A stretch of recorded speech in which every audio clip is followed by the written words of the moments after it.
Hello and welcome. You are listening to MoveiQ's Property Podcast, and I'm your host, Phil Spencer. Great to have you with me. This is the place where I'll be sharing my advice, my experience, tips and tricks on all things related to property. So thank you hugely for tuning in. Great to have you here. Let's get cracking.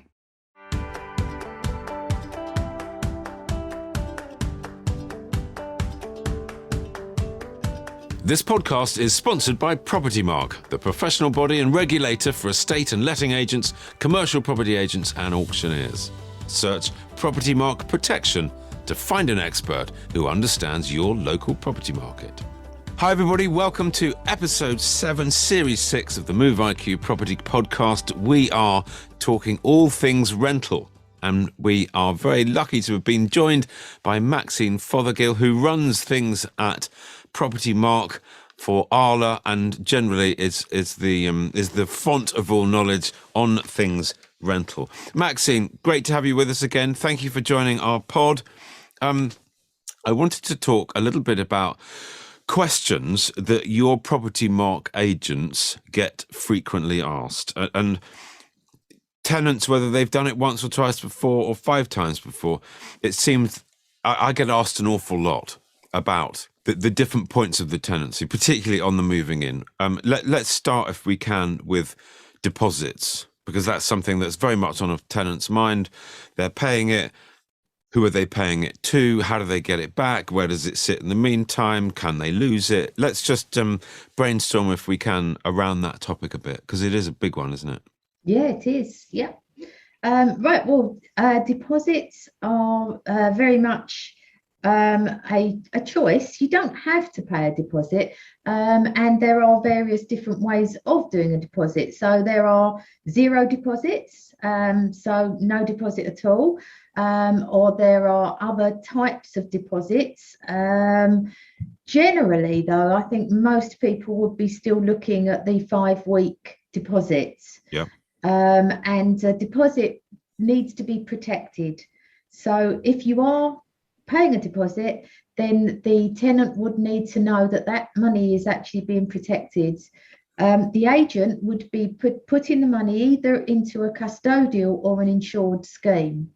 Custodial scheme is free to use and the agent doesn't actually hold on to the money, but in an insured scheme, then they will put the money into their client account and then they will pay a fee to make sure that that's actually protected and insured.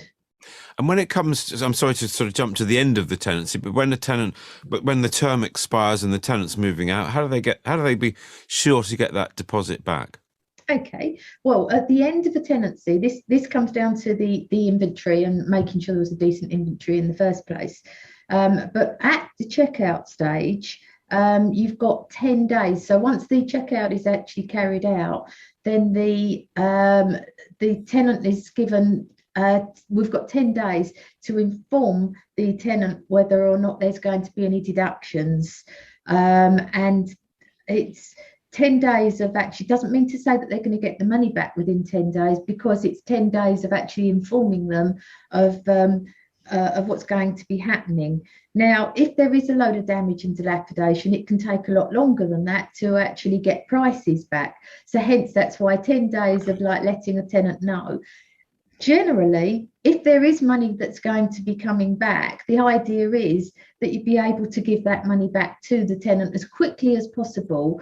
Or if there is going to be any deductions, then hold back what you need to hold back and then pay what you know you're not going to actually need to be using. So, but is it a process of discussion? It's not simply the landlord or the agent or the inventory clerk going, right, that's it, you're only getting half your deposit back. Is there a process? Yes, there is definitely a process. Good. Ideally, it's great when you've got a tenant there at the checkout stage, so that when the checkout is being carried out, then the tenant is fully aware if there is any damage, and so it can actually be discussed. And ideally that they will sign the checkout report. It's not always possible, and you know, in some cases the tenant's already moved on, so it isn't always possible, but it's good to have a good checkout report so that the tenant can actually see what's been going on within the property, and if there is any discretions, then it's been carried out, and there's photos and there's everything else to actually the documentary evidence to support what the checkout report is actually saying. So to protect themselves, the tenant really needs to concentrate on what the inventory says on the way in before they move their stuff in, and go through that with a fine-tooth comb and accept it and sign it, and equally be there at the end, go through that report, accept it and sign it. And then they've kind of done all that they can. Whether they've looked after the property or damaged it or is up to them in the interim period. I think one thing that we have the biggest problem with on checkout is cleanliness. And that is probably one of the biggest things where we have the most issues. And that is, how clean was it in the first place? Yes. And what is the perception of, being clean at the end? Now, I would always recommend to any of our agents that we have a professional clean in the first instance. On the way in? Yes. Yes, and therefore it's up to the tenant to have a professional clean on the way out. Absolutely. So my understanding is you've got to hand the property back in the same state that you received it. Yes. Subject to wear and tear if you've been there a long time. And it's things like ovens. It's if the oven has been professionally cleaned in the first place, and then when a tenant is moving out and they've just given it a quick wipe around and it's full of grease and dirt, then clearly that isn't a clean. What happens if it hasn't been professionally cleaned on the way in? Then if it hasn't been cleaned on the way in, then that should be noted on the inventory. So this is where, and this is where a tenant's responsibility, check the oven and check the washing machine and all the other white goods, and to make sure that they're actually happy with the standard of cleanliness, because then it's not going to come back at them later on down the line when they actually come to check out. It's really difficult, isn't it? Because you move in and you go, well, the oven's not particularly clean, and you put that on the inventory. And then when you move out, the inventory clerk or the agent or the landlord said, well, the oven's filthy. And you go, well, it was filthy when I moved in. But it wasn't that filthy. You can see where that goes. It gets into a whole bunch of problems. Yeah. But if you've got photos in the first place, along with your inventory, then you're not going to get the problems. Very good advice. Very good advice. Another question that I think comes up a lot of tenants asking, can they make changes to a property, or what can they do, what can't they do? It's their home. They want to make it their environment. But, yes, that's right. Well, once again, this comes down to what's actually written within the tenancy agreement, but it also comes down to what's actually agreed between the landlords and the tenant. So, I mean, we often have people wanting to actually paint a bedroom, for instance, children's bedrooms. Yeah. It's a very difficult one, because if you've just professionally painted and you've just had everything done before a tenant has moved in, very often we're not talking about someone being a professional painter and decorator, and especially if the property was in a really nice state in the first place, and somebody then decides that they want to repaint the property. But that, once again, it comes down to communication. Okay. So as long as this is being conveyed by the agent to the tenant, by the agent to the landlord, what the tenant wishes to do, and if the tenant can actually explain exactly how it's going to be done, are they going to do it themselves?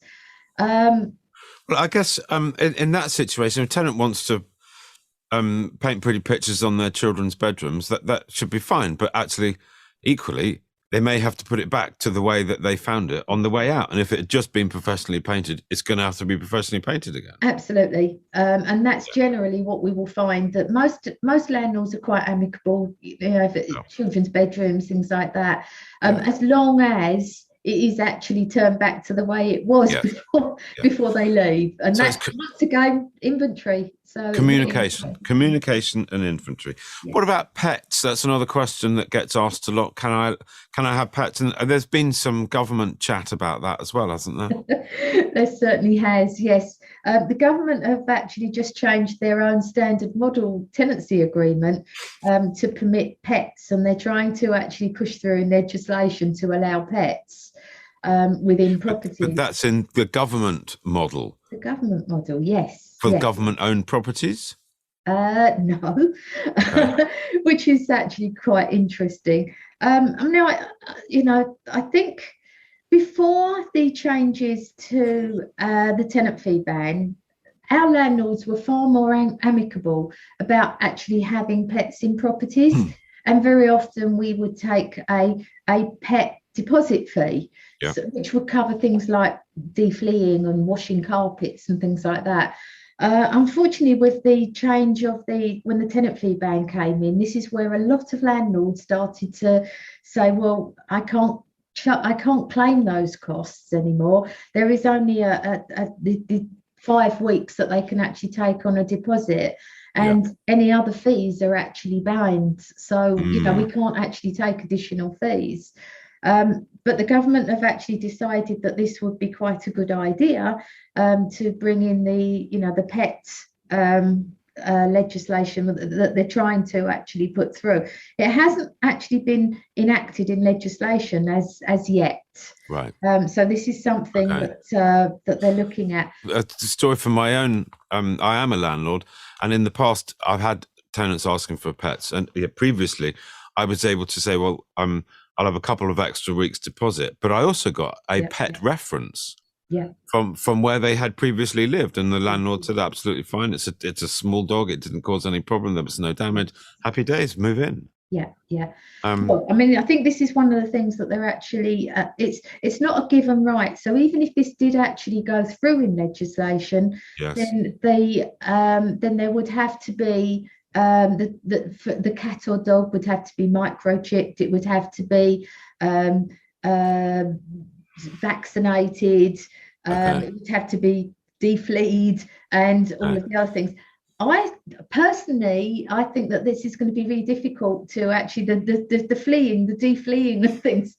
And how could I actually tell also if it's got a microchip, because we don't have a reader. So I think it's going to be a difficult one to be able to kind of like monitor in any way. It's quite a hot topic, that one. So what we're saying essentially is one to watch. There is talk about changing it, but it hasn't gone through yet. It's not a right to have a pet.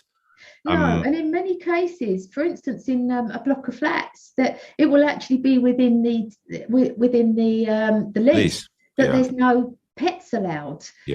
So there will be exemptions, and so if it says within somewhere within leases and things like that, then there's no pets, then there is no pets, and you can't actually change that. So I think it's very much. I think most landlords are quite amicable, and if it's some pet that's going to be well behaved, and there's going to be some kind of like agreement in place. But it is a really difficult one, because like you've said, removing of sort of like pet stains or defleeing can be quite expensive, and actually it doesn't mean to say that they'll always go away, the fleas, so it needs to be done. Equally, our pets are very important to us, and they are part of the family. So it needs a delicate watch. Another question that people ask about is maintenance of a property, and the reaction times, and whose responsibility is it? The shower leaks. Maybe the shower leaks into the flat below, but you don't know. How does that all? Is the tenant responsible? Is the tenant responsible for telling the agent, or is it the landlord's responsibility to sort it out?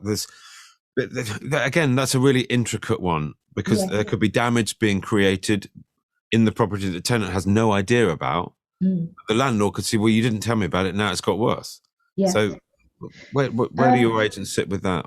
Well, flat leaks are very common, and it's obviously the tenant doesn't know until the person downstairs starts knocking on the door or going to the agent and saying, it's like your tenant above has actually created a problem with my ceiling or my flat.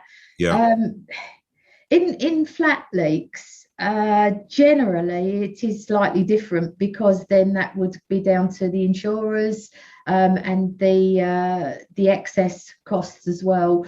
so there'd be an agreement. So between. But does the tenant have anything to worry about when there are maintenance issues? No. Well, Okay, that's water fine. leaks, things like that. That it happens. You can't actually change the. Yeah. Water leaks are a common problem, and it's certainly not a tenant problem. Okay. And does the tenant have any redress when he or she actually rings the agent and says, "Look, we've got a leak. There's damage happening. Please, can you come and mend it?"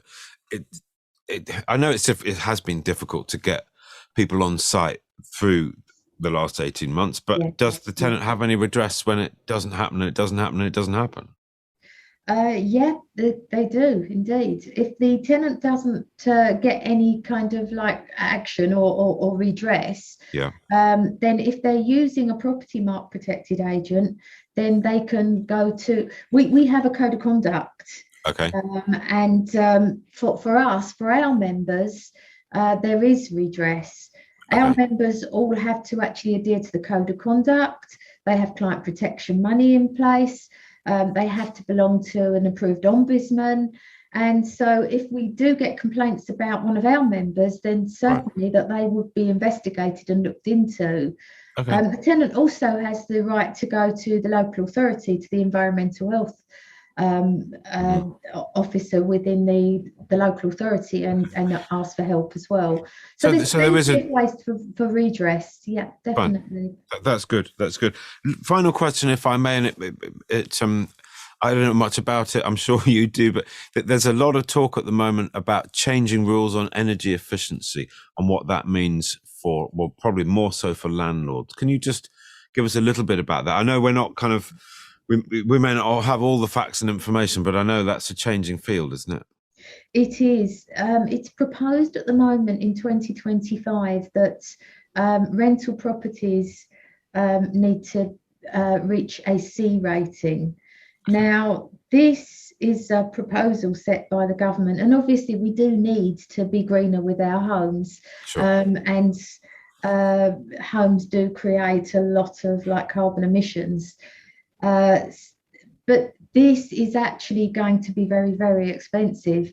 And the one thing that I would certainly say about that is that if the government actually are intending to do this, then they need to be able to provide some more help and support for our landlords. To just give you an average sort of cost to bring a property up into a B or a C, for instance, if it was a Victorian type of property, solid wall, old type of property, and that's general stock for the private rented sector, then we are talking of around £70,000. Now, if you think of that. Did you say 70? 70? £70,000. So you think of that sort of cost, and you think of somewhere, for instance, way up north, it could actually end up costing more than the property itself to bring that property into a B or a C rating. And that is things like insulation and double glazing and draft proof and getting the right boiler.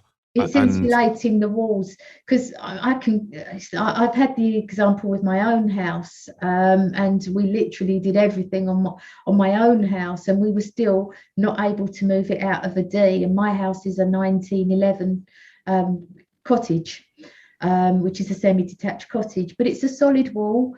And the only way that we could actually do anything different is if the suggestion on the EPC was to put in a wind farm at the back of my garden. So Maxine, when those rules and regulations come into force, and I don't know when the deadline is, but you therefore would not be able to rent out your property? I wouldn't be able to, no. Not unless I put a wind farm and actually did so a wind farm in the back garden and solids to actually insulate either the outside or the inside of the walls. So these are big changes. When is the deadline? Do you know? Well, they're proposing at the moment for the private rented sector to be in 2025, but this is going to be very, very difficult to achieve. And I do think that the government, if they really want to do this, then they're going to need to give a lot more help with incentives for landlords to be able to try and increase the energy rating of properties. Otherwise, you can see that a lot of properties, if they're not going to actually make the grade, then they would have to be knocked down, and that's simply not going to happen. No, they wouldn't have to be knocked down, but they wouldn't be able to be rented out, so they would therefore be sold.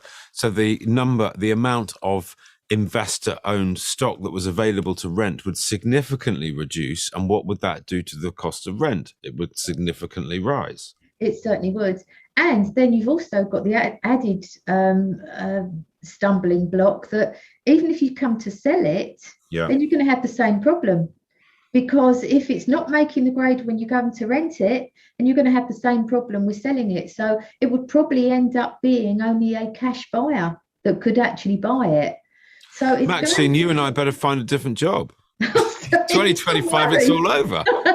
It is a worry. This is why, I think every single person in this country does feel very strongly about, we want to preserve our planet. We want to be able to have longevity for our children, our grandchildren, and so on. And whatever we can do, but we certainly are going to need a lot of help with our housing stock to be able to increase the energy ratings of our stock.